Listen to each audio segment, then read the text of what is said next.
सर्व मान्यवर, all teachers and my dear interactors.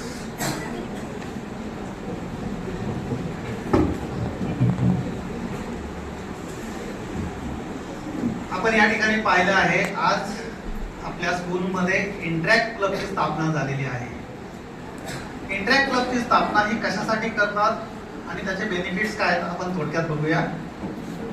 त्यापैकी पहिला आहे लीडरशिप स्किल. मी वाचून दाखवतो, सगळ्यांना माहिती आहे.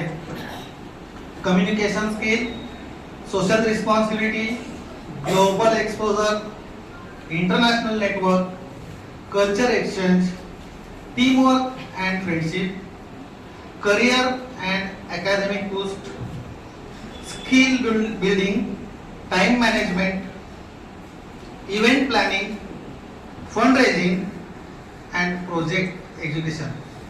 ह्या ज्या सगळ्या गोष्टी आहेत ह्या आपल्याला इंटरॅक्टच्या माध्यमातून शिकायला मिळतात. त्याच्याबरोबर आपल्याला काय शिकायला मिळतं, एक गोष्ट आणि ती फार महत्वाची आहे, ती म्हणजे विनम्रता. आपल्याकडे जर नम्रता असेल तर आपण जीवनाच्या उंच शिखरापर्यंत जाऊन पोहोचू शकतो. आणि आज असेच आपल्याकडे 3 व्यक्तिमत्व आहेत, त्यांचं आपण पहिल्यांदा अभिनंदन करूया.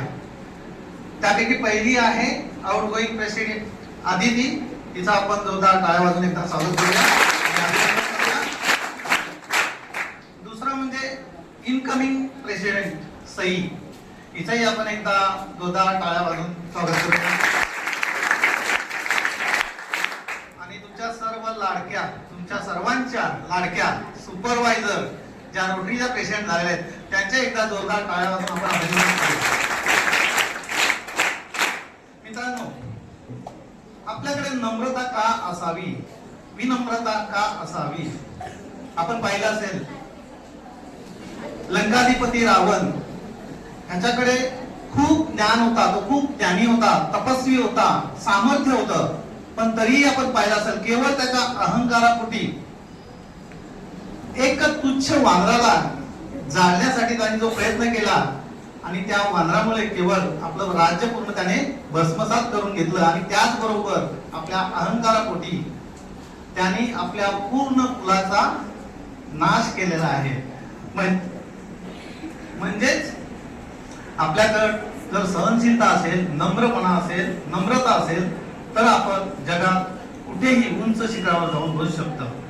म्हणून अहंकाराबद्दल भगवान श्रीकृष्णांनी भगवद्गीतेच्या 16व्या अध्यायात आणि 18व्या श्लोकात असं सांगितलेलं आहे, अहंकारं बलं दर्पं कामं क्रोधं च संश्रिता मामात्मपरदेहेषु प्रद्विक्षान्तो व्यसूयका.